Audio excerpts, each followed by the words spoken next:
Okay, so you want to own a town. Not a castle, not a battlefield, not a kingdom. A town. A few streets of timber houses around a market square, a church, a mill, a bridge, and a few hundred people who need to eat, trade, borrow, marry, brew, and occasionally break the law. It sounds like a modest ambition next to conquering an empire or commanding a legion. It is not. A well-placed medieval town, built correctly and defended carefully, could out-earn a much larger stretch of farmland for the same amount of ground, and it could keep doing it for centuries. The catch is that almost nobody who reads about medieval towns learns how they actually made money for the person who controlled them. We hear about pilgrims, guilds, cathedrals, and plagues. We do not hear about the rent roll. So let's fix that. Let's build a town from an empty field, license every part of it, staff it, tax it, and then find out what happens when the plague arrives, or the townsmen decide they have had enough of you. This is the ledger behind the market cross. Before anything else, we need to be precise about what owning a town meant, because it was not ownership in the modern sense. You did not own the houses. In most English boroughs, the people living inside them, the burgesses, held their own plots on a form of tenure called burgage, which gave them a kind of property right the ordinary peasant on your land did not have. What you owned was the lordship. You owned the ground rent under their houses, the market they traded in, the mill that ground their grain, the court that judged their disputes, and the tolls charged on everything that moved through your streets. A town, from the lord's chair, was not a settlement. It was a bundle of monopolies stacked on top of a population that had nowhere else convenient to go. There were three ways to get one. You could inherit a manor that already had urban potential sitting on it, a river crossing, a road junction, a patch of royal or ecclesiastical land near a good harbor. You could buy the right to build one, petitioning the king for a charter that let you hold a market and a fair on your own land. Or, if you were the king yourself or close enough to him, you could simply grant that right to your own estates and pocket the income directly. Almost every English lord who tried this in the 12th and 13th centuries was doing the same basic calculation. An acre under a market town threw off far more revenue than the same acre under wheat. Take the case of Stratford-upon-Avon, and we are using it as our central example throughout this video because it is one of the best documented town foundations in England,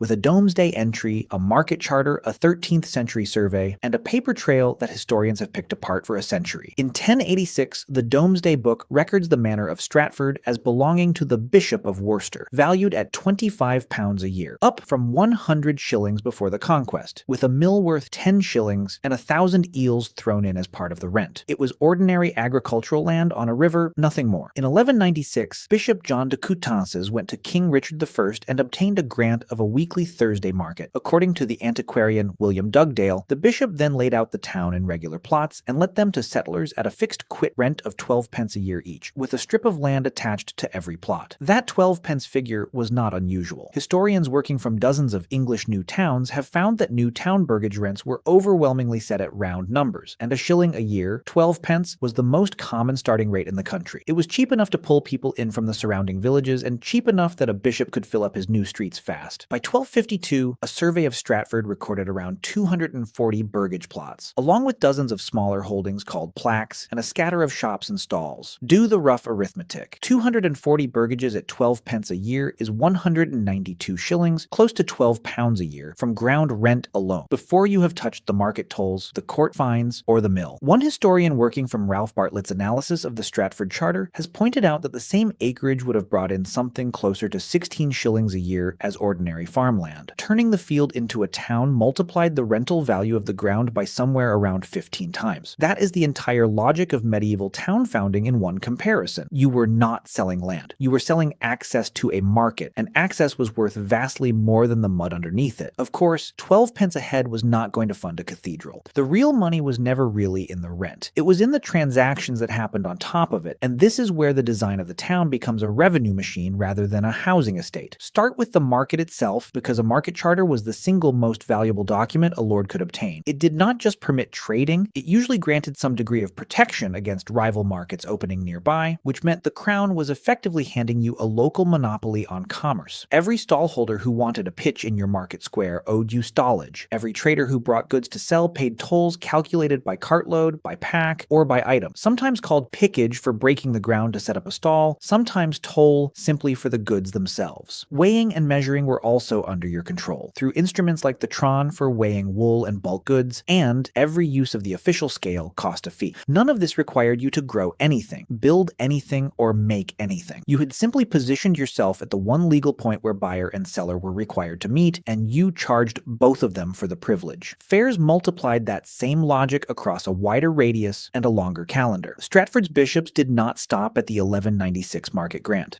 In 1214, they secured a 3-day fair at Holy Trinity. In 1239, another fair at the Exaltation of the Holy Cross in September. In 1270, the Trinity Fair was extended by a further day. In 1309, yet another fair was added, running for 2 weeks. Each new grant was a new event that pulled merchants in from further away, each one bringing its own round of stallage, tolls, and court fees. A market fed you every week. A fair fed you once or twice a year, but on a much larger scale, drawing traders from other counties who would otherwise never pass through your streets at all. Notice the pattern across more than a century. This is not a town that grew organically and picked up privileges along the way. It is a family of bishops treating market rights as an investment portfolio, adding a new revenue instrument roughly once a generation. Then there was the mill, and if the market was your storefront, the mill was your captive customer base. In most English manors and in the great majority of new towns, tenants were bound by a custom called suit of mill. They were legally required to grind all the grain they grew or bought at your mill and nowhere else. For that service, you took a cut of the flour itself, called multure, and the size of the cut varied by place and by status. Surviving records show fractions ranging from about a 24th of the grain for free tenants up to a 13th or even a 16th for unfree ones. A well-known Yorkshire soak mill at Wakefield took 1 sack in every 16 brought to it. Because bread was the base of almost everyone's diet, the mill effectively taxed every meal in the town, quietly, 1 sack at a time, with no need for a tax collector to knock on any doors. People resented this more than almost any other seigneurial right because it was so visibly a tax on something they could, in principle, do for themselves with a hand quern at home.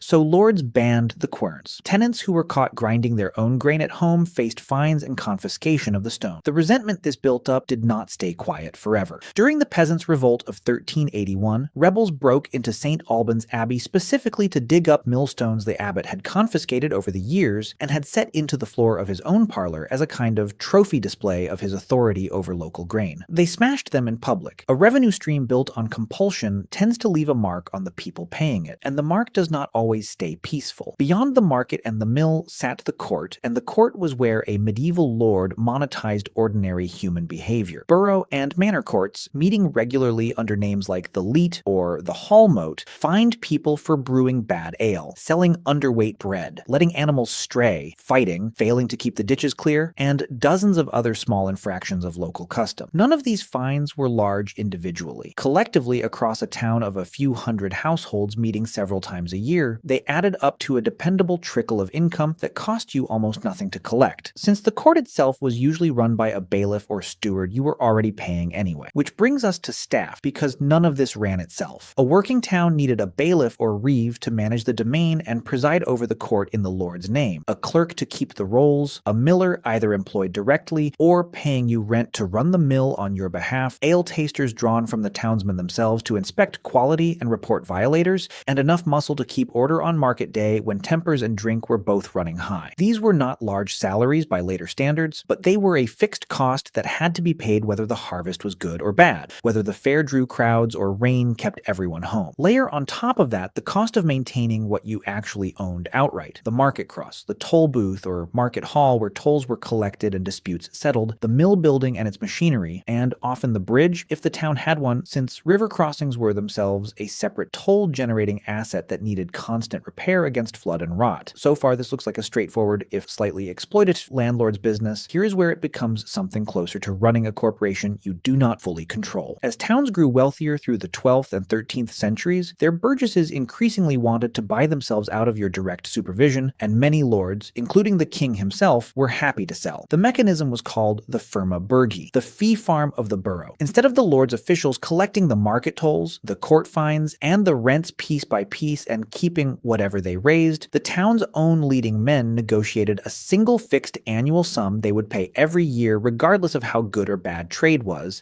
in exchange for the right to collect and keep everything themselves. Henry I granted London this arrangement in 1131 at a fixed farm of £300 a year. Lincoln negotiated a farm of £180. In 1194, Roger de Lacy sold his burgesses at Pontefract a generous charter of liberties for a lump payment of £200. From your side of the table as the lord, this looked like giving up the upside. If trade boomed, you no longer captured the extra tolls. The town did, but it also converted a variable, labor-intensive income stream into a guaranteed one, with the the burgesses themselves now bearing the administrative burden and the risk of a bad year. Whether that trade was worth it depended entirely on how fast the town was likely to grow. Sell the farm too early on a town about to boom, and you had handed away decades of future upside for a single lump sum. Hold on too long against determined and increasingly wealthy burgesses, and you risked a fight you could not win. And burgesses did fight. The clearest and most violent example of that fight is Bury St. Edmund, a town that was not owned by a baron or a bishop, but by one of the richest Benedictine abbeys in England, which held total lordship over the town, controlling its courts, its market, and its taxation with no elected town council to answer to. By the early 14th century, the wool trade had made a portion of the townspeople genuinely wealthy, and wealthy men with no political voice tend to notice the arrangement eventually. In January 1327, with the throne in the middle of a succession crisis and royal authority weak, the townsmen rose up and forced the abbot to sign a charter of liberties at sword point. When the monks tried to renege on it, the town rose again in February and again in May. In October, a group of monks, of all people, dressed in secular armor under their habits and took hostages inside a parish church. When the crowd outside demanded their release, the monks threw missiles that killed some of them. The townspeople burned the abbey gates and stormed the precinct. 30 cartloads of prisoners were eventually hauled off to Norwich for trial, and the town was fined an enormous £14,000, though contemporary accounts suggest only a small fraction was ever actually collected. 54 years later, almost the same script played out during the National Peasants' Revolt of 1381. The townsmen attacked the abbey again, killed the prior, and seized the abbey's charters and financial records a second time. This is the ceiling on the whole system. A lord who extracted too much too visibly from a population that had grown wealthy enough to organize was not managing a low-risk asset. He was sitting on top of a very large number of angry people who knew exactly which building held the paperwork proving what they owed him. Rebellion was the sharp, dramatic risk, the slow risk, the one that quietly gutted urban income across the whole country in a single generation, was mortality. When the Black Death reached England in 1348 and 1349, it killed somewhere between a third and a half of the population, and the effect on rental income was neither gradual nor gentle. We do not need to estimate this because the Bishop of Winchester's estate left behind one of the most complete sets of manorial accounts anywhere in medieval Europe, the Winchester Pipe Rolls, running in an almost unbroken sequence from 1209 to the 18th century. On the Bishop's Manor of East Mayon, the rolls record annual rents of just over £56